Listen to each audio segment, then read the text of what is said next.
Okay, first I introduce myself. My name is Sima Bakhtar. I am expert in GIS and groundwater modeling, and I have done my masters from IIT Dhanbad and Master of Science from Lahore University in Applied Geology. So this course has been divided into the 9 modules. Each module contains some specific sections, and the first module is the Introduction to GIS, in which we will learn about understanding GIS. We will see the definition and its importance, application of GIS in various fields, basic concept, and spatial data type, vector and raster, coordinate system and projection we will see, and georeferencing. Let's start with the first module,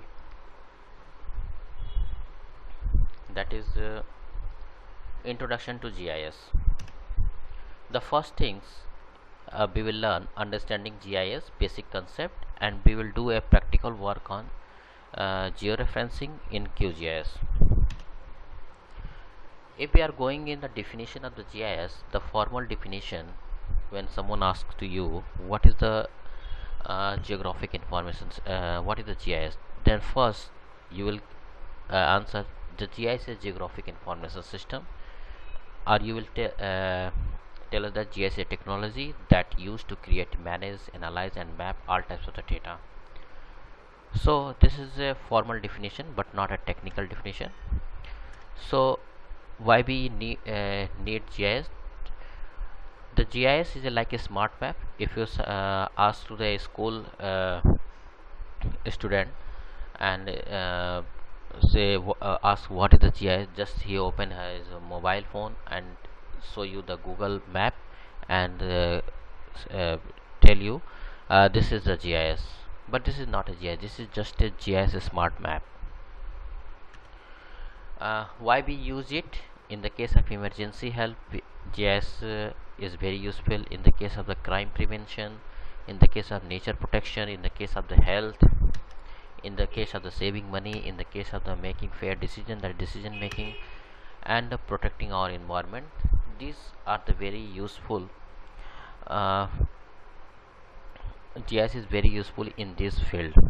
Lots of the things, but this is the very main, you can say the general things. Without the GIS, this cannot be possible in present scenario.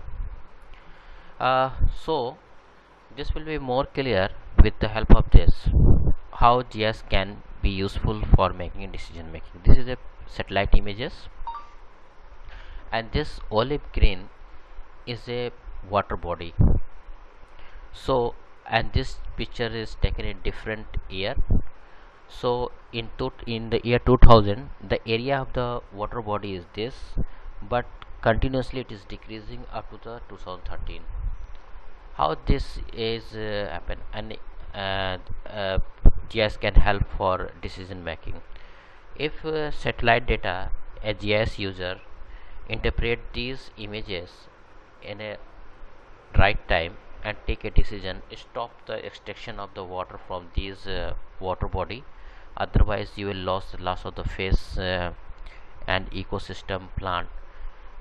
Stop here after the year 2004, then we can regain this water body just like in year the 2000, because here the fish and some ecosystems are alive, but at the at the end of the year 2013, all fish has died, ecosystem has destroyed, so we cannot regain. So this picture has been taken from a NASA website, and these satellite images from 2000 to 2013 show a shrunken RLC due to the overuse of water diversion of irrigation has destroyed a reach of fishery, the economic base for many seaside communities. GIS may be used to document change, mitigate damage, and effectively manage our natural resources. So this is the one way, and similarly this picture will also tell you how GIS help in the for environment. GIS allows us to analyze important geographic features. The satellite image at the center shows a forested area in western Oregon with a patchwork of lakes, forests, clearings, alpine zone, and deserts. A GIS may aid in the ensuring sustainable recreation, timber harvest, environmental protection, and other benefits. So, what does GIS do?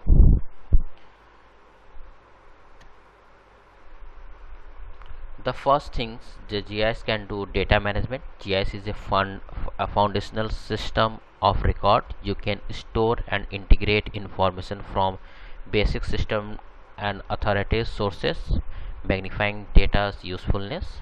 The second thing is the mapping and visualization. This is very important. uh, from digital maps and dashboards to satellite imagery, 3D and real time, just bring a data to life, helping us to understand problem and solve. Just we have seen in previous case, in the case of the water body. Now spatial analysis. Before 1950, the spatial analysis is a very tedious techniques. Of course, the algorithms are present, but where GIS softwares are not present. So this is a very tedious method for analyzing the spatial analysis, but with the help of the GIS software it is very easy. So spatial analysis, so most data has a location component. Everything happens somewhere.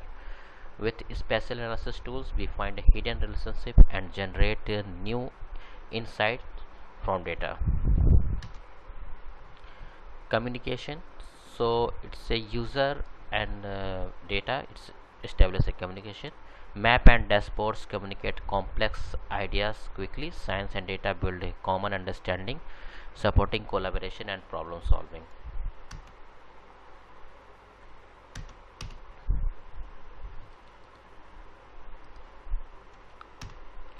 So how GIS is used? The first is GIS is choosing the right location. Okay, if this can,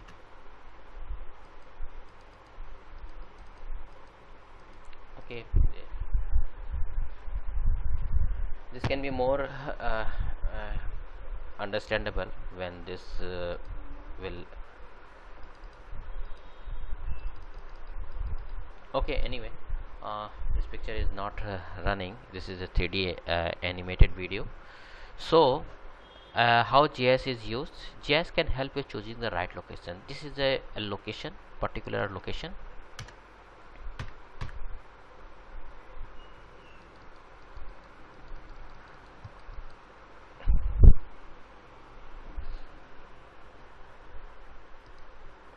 This is a particular location in which this is the location. Okay, now you want to establish a business in this location, but you don't know where you have to establish. And uh, for this you have to collect a population data, and you have to do a overlay analysis and just overlay on this map. This is a aerial map. Then found that here some area is less population, here is some area is high population. Now next things, make a layer for a this economically potential area. So find here some area is a high economic potential area, some area is low economically potential. So and the third is you have to correlate these layer and found that make a path which is the safest, best, and the fastest. So from suppose that here the population is high, here the economic potential is high, and this is very near to your road and railways things, then you will establish your store for business. Then definitely you will generate a more revenue. And how it is possible? This is possible due to your overlay analysis in GIS. So choosing the right location in GIS, this will be helpful. Make well informed choices about business expansion or service enlargement by pinpointing where your top customer are and covering how to locate more like them. When determining the optimal location for a new radial outlet, distribution center, on fire station or GIS amalgamates all the essential information necessary for your decision making process. Next is finding the best route.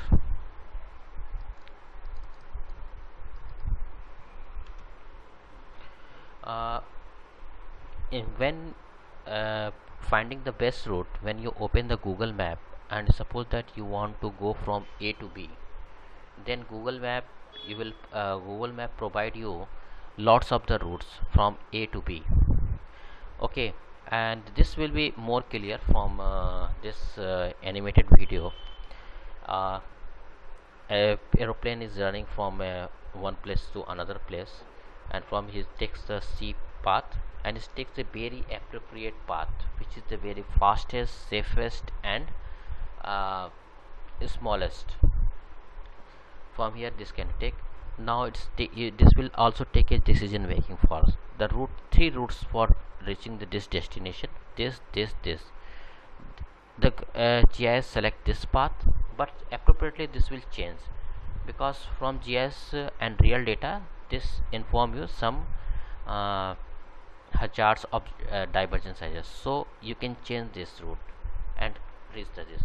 So, so pre-planned and on real data you can finding the best route, enhance logistic operation to be more efficient and flexible, decrease cost and emission, ensure driver safety and customer satisfaction. Advanced GIS technology can manage integrate routing and logistic situations, such as coordinating daily routes for a large fleet of the delivery vehicles or overseeing a global supply chain in real time. Now next is your keeping a track of things. This will be more clear with this 3D animation. Gain comprehensive insight into everything you oversee, address issues swiftly, and plan preventative maintenance to avoid breakdowns.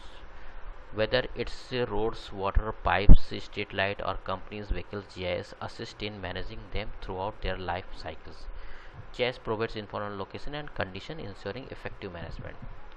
So suppose that you want to construct a road or railway track, then you have to take a maintenance safety feature, where the street light is working, where the railway track is okay or not, and how, if this is not okay, then how the service team will reach this thing. Suppose that this is a street light and it's not working, so effectively how the this service team will reach these places.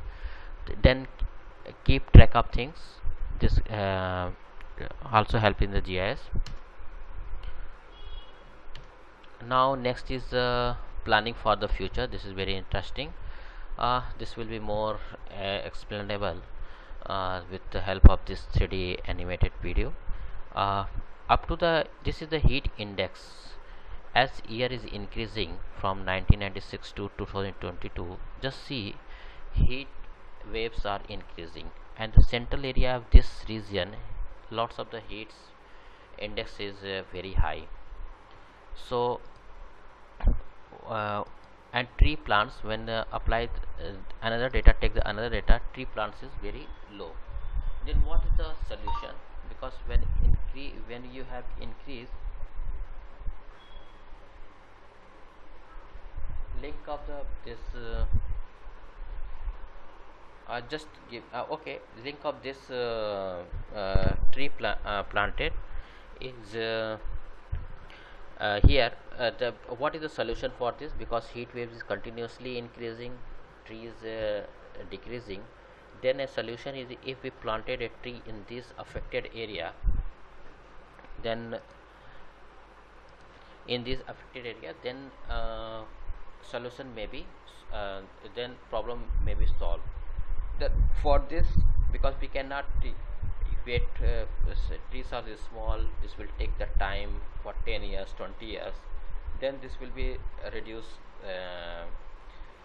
very gradually. So we will use the algorithm in GIS, put the data of the planted trees and this effect in the GIS, and put the heat waves data in GIS, and make a algorithm for future prediction, and so that trend of this what will happen, and this can be see from animated video what will happen up to the year 2020 2050, when trees are planted. Now in year 2020 trees are planted. Now in predict the data up to the 2050. See, when trees are grows up to the 2050, the heat index effect is almost negligible. So make prediction and informed decision that benefit both people and the planet. Model possible scenarios to address the complex challenges like climate and resilience and sustainability. GIS analysis can identify where adding green spaces would reduce extreme heat for the most vulnerable, or where expected population growth would support a business expansion. Okay, now how is GIS used? In how GIS is some responding emergencies cases. This will be more clear with the help of this 3D animation video. A cyclone is coming and hit the your coastal area. So this region the predict the flooded prediction area, and this is the at risk structure, this color, and the power out resistance. So priority structure is searched for this. So we can immediately evacuate this places and shut down this power station, and we can reduce the damage due to the strike of the this cyclone. because because a cyclone must be affect hit the this coastal region. No one can prevent the cyclones, it must be, but we can reduce its catastrophic damage, and this its we can reduce its intensity with the help of this GIS on real. We can use the real type of the data. So protect people and save lives during the emergencies like hurricanes, fires, and earthquake. GIS helps responders see what is happening and where, so they can provide the help quickly and efficiently. Before an emergency, teams use GIS to plan and prepare. After an emergency, they use it to recover and rebuild. GIS provides a clear real-time information that is essential for effective emergency management.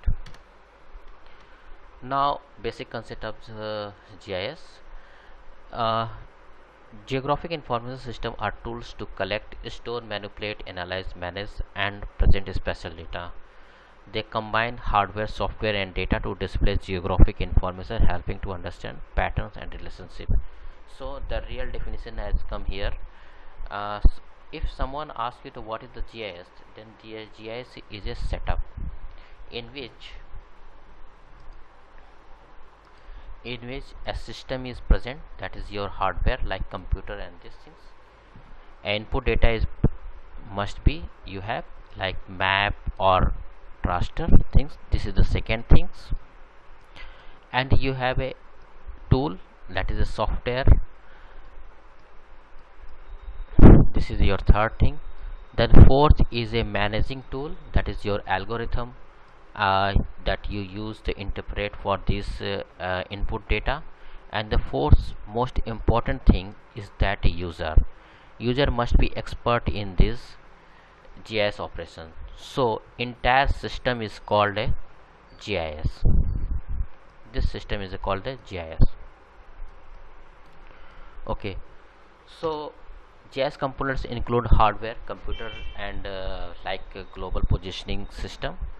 Software like ArcGIS, QGIS, ADAS, Elvis, and lots of the paid softwares. ArcGIS Pro are available in the market, but we only focus on the QGIS because QGIS is a very strong GIS software, and the most important thing is it is an open access software. So you can do lots of things in the QGIS, and its feature is very strong rather than your paid version. RGS, the cost of the RGS is 80 to 40 lakhs. You cannot expend that much of the money. And the data, I have provide the data, that is a map or satellite images. These are the input data like vector or raster. People is a GIS expert, that is the user, and matters which algorithm. Suppose that you are doing a georeferencing. Georeferencing is the process or algorithm, that is geocoding or geoprocessing. Okay, that's used for the correlate for the your ground control point with the real data. So this entire setup is called a GIS setup. And the key operations for which algorithm you are using, that is input data management is algorithm that process analysis the results, visualize the map, and gives the output. Data formats is very important. They include vector, shape file. The format of the data of the shape file is different, and your raster extension, your data extension must be different. And how build a from one data format to another data format on a GIS platform. Databases, what is a database? We will see the PostgreSQL and the PostGIS, and some other data, that is digital elevation model, that DM data. How this we will use in our some project like hydrogeological and other project, we will see later. Then we will see some interpolation techniques like IDW technique, kriging technique, SPLine technique, natural neighborhood technique in tools like Python, R, on QGIS and SQL. Now come to the raster. What is the raster? Just see, this is the raster, okay, and what we will see, it's a box, matrix of the box, and a small box is called a pixel. So raster is a combination of the matrix of the pixel. So raster are made up of a matrix of pixel, also called is, containing a value that represent the condition for the area covered by that cell. And here in a raster, cell and pixel are the same, but in the case of the image, you cannot use the term cell. You have to use the pixel. We will see these things. A raster data set is composed of rows running across and columns running down a pixel, also known as cell. Each pixel represents a geographical region, and the value in that pixel represents some characteristic of that region. These pixels have a unique value, it has a unique dimension. Suppose that this will be more clear. Each pixel has a value representing something about that specific area, like temperature, color, or elevation. Both cell and pixel are referred to the smallest unit of the information in the raster data. Pixel is an abbreviation of picture element and is often used when describing imaginary, where cell is often used when describing a raster data. Cells and pixel have a dimension and value. So in a raster data, you can use both for a smallest unit, you can use the term pixel and cells are the same, but in a image data you cannot use the cells, you can only use the pixel. Suppose that you are watching the TV, okay, then some small dots are present in your screen, that is the pictorial information, and that is called the pixel, because that pixel is not a depends on the wavelength, your wavelength, not on your remote sensing device, not on an aerial photograph device, that is only pictorial device. So we can use their pixel, you cannot use the cell. When the cells are come, it means that it's related to the wavelength, it's related to the remote sensing device. So but we can use the in the case of the raster, in the case of the remote sensing device, both pixel and cell, but in a image processing analysis or in a pictorial representation, we are only use the term pixel. So this is a very big small difference between pixel and cells. This will be more clear with the help of this definition. Pixel, short for pictorial element. This term is used mostly for imaginary and visual data. Cell, this term is used for raster data and refers to the same concept as a pixel. Dimension, both pixel and cells have a side defining the area they cover on a map. Value, each pixels or cells contain information about that area, such as temperature, soil type. This is the I'm talking about the raster data. So and now come to an image or imaginary is a two-dimensional pictorial representation. It is not dependent on a wavelength or remote sensing device such as satellite, aerial camera, or terrain sensor. An image is displayed on your screen or printed.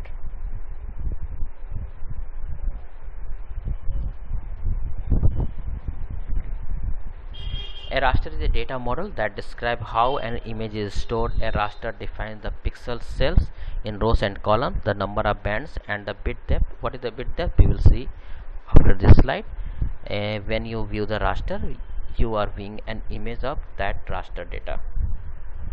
So the thing is that suppose that you are watching the TV and an elephant is running, okay, then you, how can you distinguish this elephant is from different from the man? Based on the pixel color, its brightness, its shape and size, its cover, how much area. You can use the terms for the that pixel. That is the pictorial representation of your image. But in the case of the pixel, you'll use in the raster data. Suppose that you are collecting a temperature data for a particular region. Suppose that you are collecting the uh, Kolkata region for temperature data. So pick a smallest pixel of that particular data, that is a raster data collecting from the satellite, and that is a form in the TIFF format. Then when you analyze the pixel, then what will is there pixel is showing the resolution of pixel. Each pixel is a 10 square meter. It means each pixel up to the 10 meter square. Its area, smallest area is 10 meter. It means that up to the 10 meter objects or less than 10 meter covered by the 1 pixel. You can easily observe in 1 pixel. Second things, pixel store the data like temperature. Then temperature is 25 degrees centigrade. That satellite is recorded in that particular pixel with the help of the electromagnetic radiation. That different bands are present in electromagnetic radiation, infrared, thermal, and with the help of this satellite sensor collect at a particular region and a particular grid point. This pixels record the temperature 25 degrees centigrade.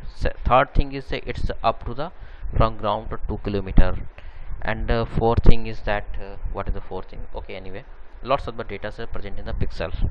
So pixel recorded the type of the data, okay, and similarly cells also recorded in the data in same in the case of the raster, but in the case of the image, pixels only represent the pictorial representation for defining the different shape and size of the your picture. Now come to the bands. As I have told you, when sunlight passes through a prism, then what will happen? Then it's split in a 7 colors. Not in 7 colors, some invisible colors are present like infrared, far infrared, thermal. These are the another bands. These each specific colors have a fixed wavelength range, that is called the visible wavelength range, and for infrared that is invisible wavelength. I have a specific that is called the bands. So in GIS and remote sensing, the number of bands refers to the different wavelength of light or other electromagnetic radiation that sensor can capture. The number of bands can vary depending on the sensor or imaging system used. So Landsat 7 enhanced thematic satellite named as Landsat 7. It's a specific property, that is enhanced thematic mapper plus ATM plus. It consists 8 spectral bands. All of the bands can collect 1 or 2 GaN static for increase the radiometric sensitivity and dynamic range. This will be more clear with the help of this picture.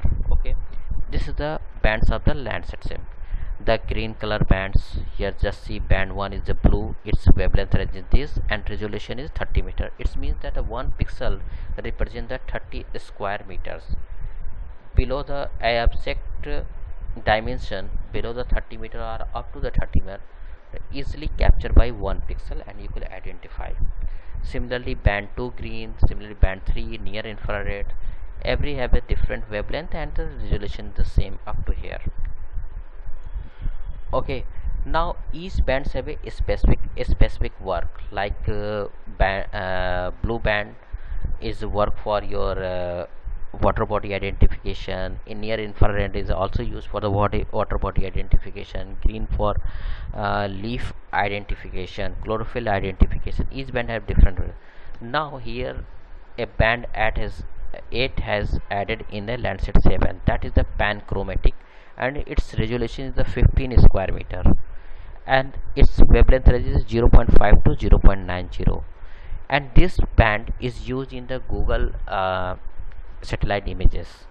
You are using where everyone you have used the Google Earth engine and use the satellite images. The images of that pixel images of that Google Earth is 15 meters. It means that the length of the 15 meters object easily captured by the this pixel. So that's why we can easily identify the cars and this things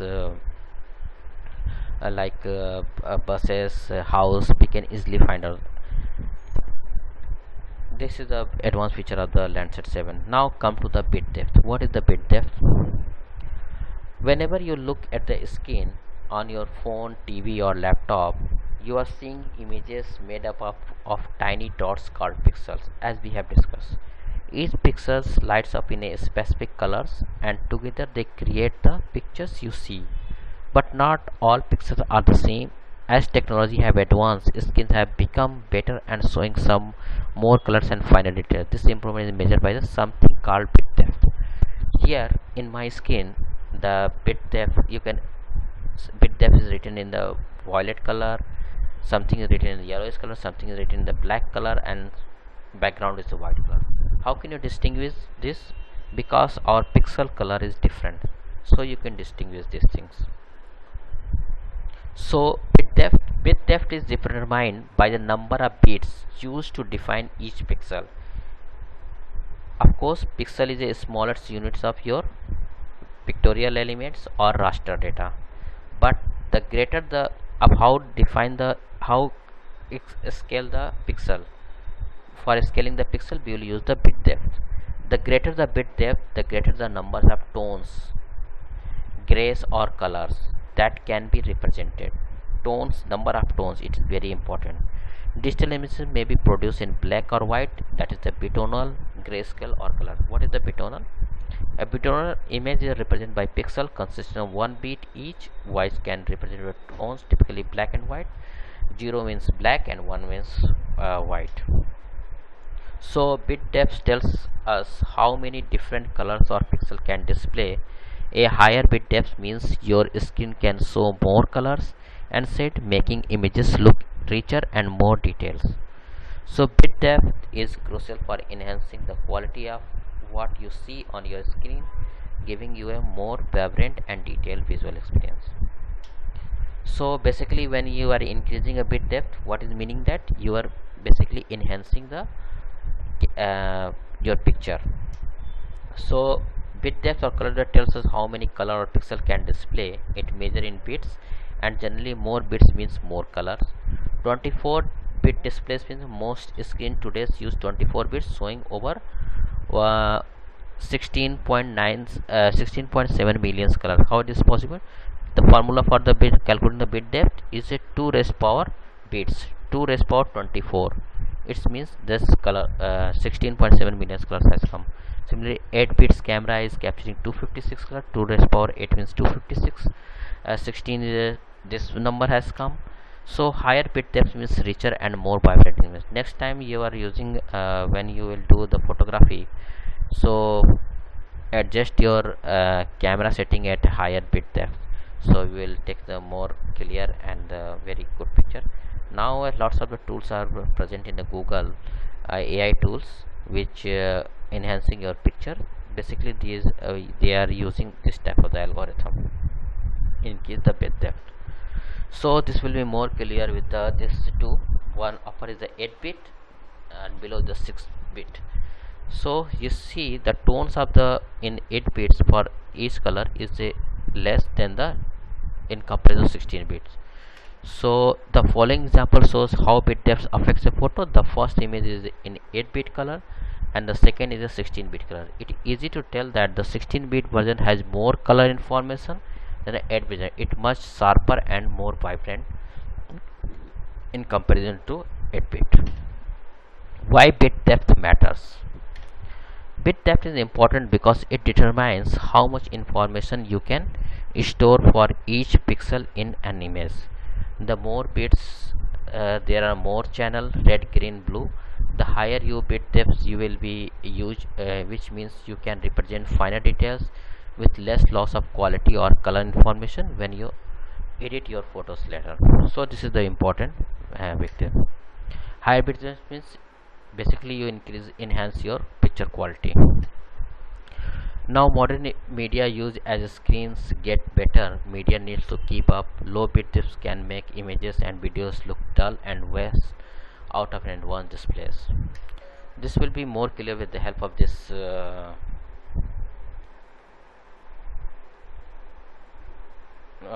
screen. Can you give me the 2 minutes for this? Someone is calling me. Just I'm coming. Sorry for this interruption.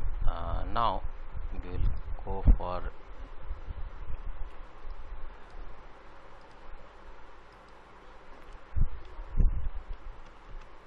this will be more clear. Am I okay? This will be more clear from this picture. What is why the bit depth matter in image analysis on this pixel analysis? Here the 2 bit, just see, you can distinguish 2 bits means say 2 raised to power 2, it means 4. You can distinguish only this area, and entire area you cannot explain. From here to here you cannot explain what happened in this. And suppose that you increase the bit up to the 4, then you can distinguish up to the 1 2 3 in a 3 segment. Similarly 6 bit, then a possibility has been increasing and you can better interpret your image. So gray levels has increased when the 10 bits up to the here. You just see here the something is different, you cannot, but up to the 256 you can easily distinguish for 2 to 4. So for gray scale it's vary from 0 to 2 to 256, 0 to 256. But when you increase the 2 up to the 28, just see you cannot distinguish, but 256 you clearly see the some gray sets. All in the case of the gray sets, black and white, the value pixel value ranges from 0 to 256. So this is the matter how bit depth play important role for analyzing the pixel elements. So raster data in GIS we will see tomorrow. Now we will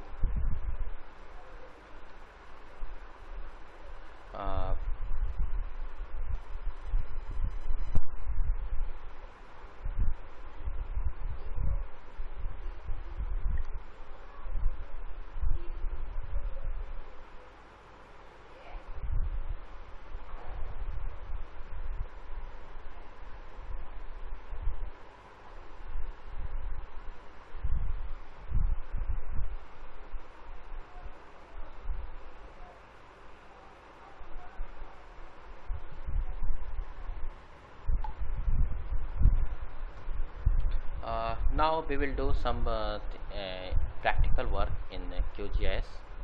Okay, and we will see raster data in GIS, what is the vector data in GIS tomorrow class. So the first things, you have to install the QGIS in your PC or laptop.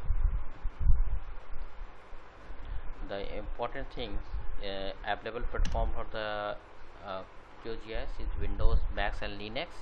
If you are Windows user, use the setup file of the Windows. If you are Mac user, use the setup file of the Mac. If you are Linux user, please use the Linux setup file of the Linux. So recommended installation, I recommended you please use the Windows, but if you have a operating system Linux and this type, so Linux or Mac, don't worry, you can use it in this way. But most of the people is working on the Windows, so the entire course is working on the Windows operating system. But don't worry, if you have a Linux or Mac, this will also fine with you, because this course session is the individual session. I will get to you. Okay, now next things how to install The installation process is very simple and very easy. Just I have prepared a video for you, and I will share this to you. And hello platform, please. Now we will see the live demo for the how to install the QGIS in your laptop. Click on this, go to the first. This is the www.qgis.org is the official website of the QGIS. Find out Go here. 3.14 or 3.10. Okay, go to the download sections for file and tablet. Then you can go from here platform. Choose any other platform. Okay, it has been installed. I will share this Set a file. Now click on, double click on this. to install these things, but I will provide this thing to This you. will open. Okay, preparing to installation. And just double click on this and preparing to installation. Create. Just click on the next, Mopping. next. Oh, here And search. finally it has been QGIS. installed. Go to the Windows search bar and type the QGIS and open the QGIS interface just like this. Okay, And this is the feature of the find the QGIS, interface. and now This is the you are way for able installation to and open the see QGIS. the interface of the And, QGIS, and your QGIS the installation no has need been to successful. download from the website. Successfully. I will provide you the Okay, now data we file. will Just see go and install. in But next this step file is a the Windows, not important for Linux and things Mac. and If you are important user in Mac plugins users, and just go to other the website things and install. in this QGIS, Okay, and we will now the first things we are going to process a thing,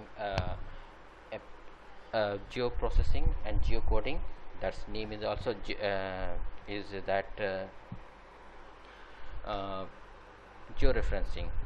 Okay, now open the QGIS.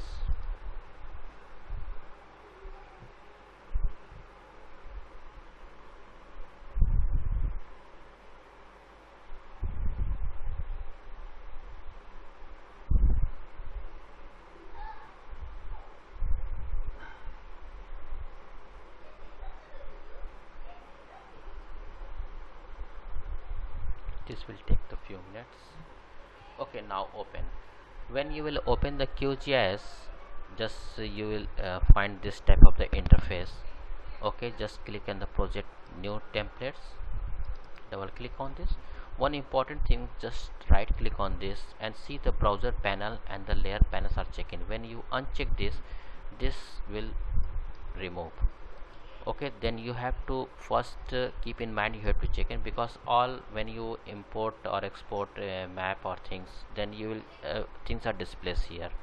And the browser panel, and this is the navigate your the path for your this where you have to navigate C drive or D drive.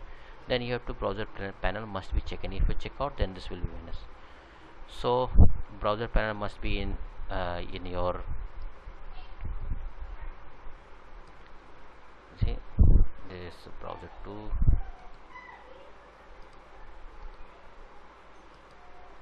See, this looks like this.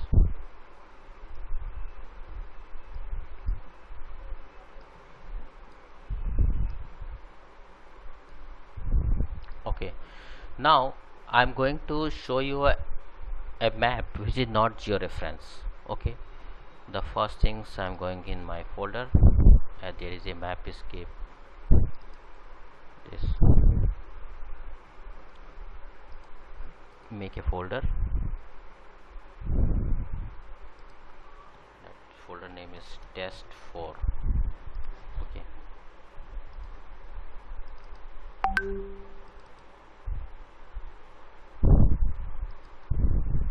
because the raster data extensor file is a .tif.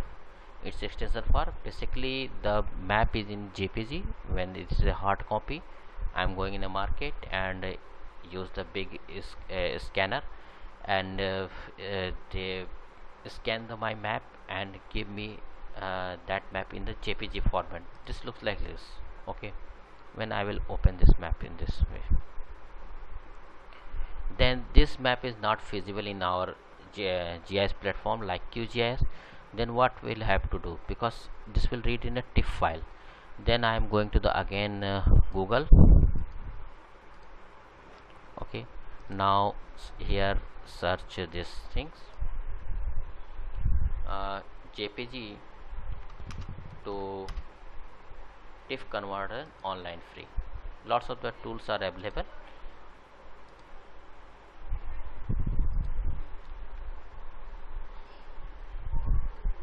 Select one tool and select choose and format JPG to TIFF. You can do these things. Okay, I have already done, no need to do. But if you have a JPG, how can you convert your file into TIFF? This is the one way. Lots of the way are present in online process, software process. You can, or you, when you will go on a shop and scan your map, suppose you scan your map in your lab, then already gives a feature that you save a soft copy as a extension tiff.img or etc. So no need to worry about this thing. So now next things, I have already keep my this tiff which I have already uh, convert in the tiff, which is not georeference. So in this now I'm making a test4 delta, test4 folder, and keep this. Okay, this is not georeference. First open this map in our QGIS platform and we will analyze how look like this ungeoreference map. For this, go to the layer, add layer. This is the raster layer. Our map is a raster data. Go to the three dots, and here is where is the this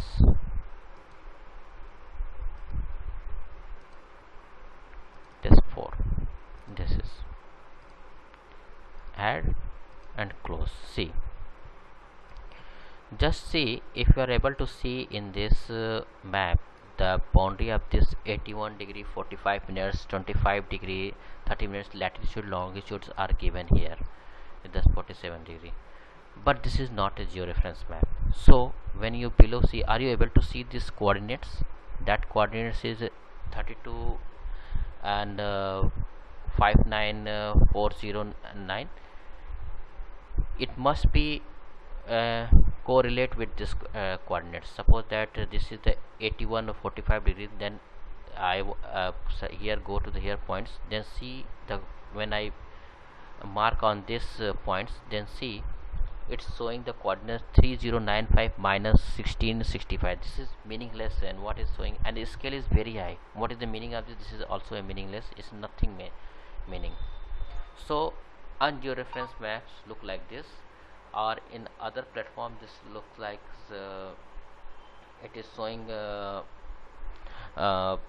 unknown coordinates or things, because it is not a georeference. So why it is necessary, georeferencing is in a GIS, why it is necessary? Because suppose that it is a map of UP region, it is state of the India, and the city is the Allahabad district. Now its name has changed, its name is the Prayagraj, and the map is very old, so 1970s map. Okay, that's why its name is the Allahabad district. So suppose that you want to mark in a colony, that colony name is the Mampurganj. You want to mark here, suppose that here you want to mark your some locations like store and one is, this is the roads. Okay, you want to establish a store here, but what for this, what will you do? Go to on the real ground, take the GPS, global positioning system device, or go through the mobile and collect the data, latitude, longitude, and this data plot on, want to plot on this map. But as you plot this map on your latitude, longitude, this will not plot it on this, because its coordinates is something different. See here, it's a meaningless, but your real coordinates is, which is actually which you want, that's a real coordinates, it's not plotted on this. Then what will you do?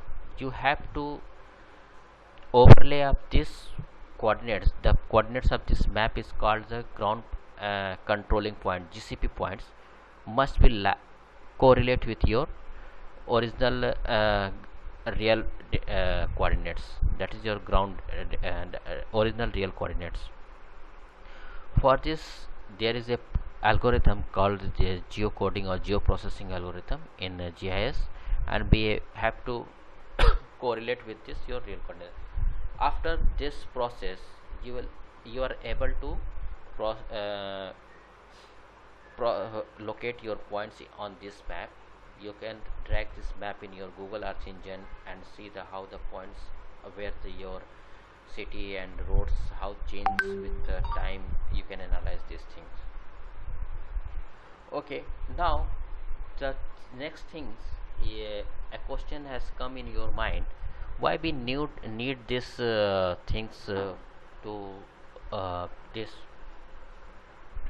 this in uh, map in a GIS software? Why we need?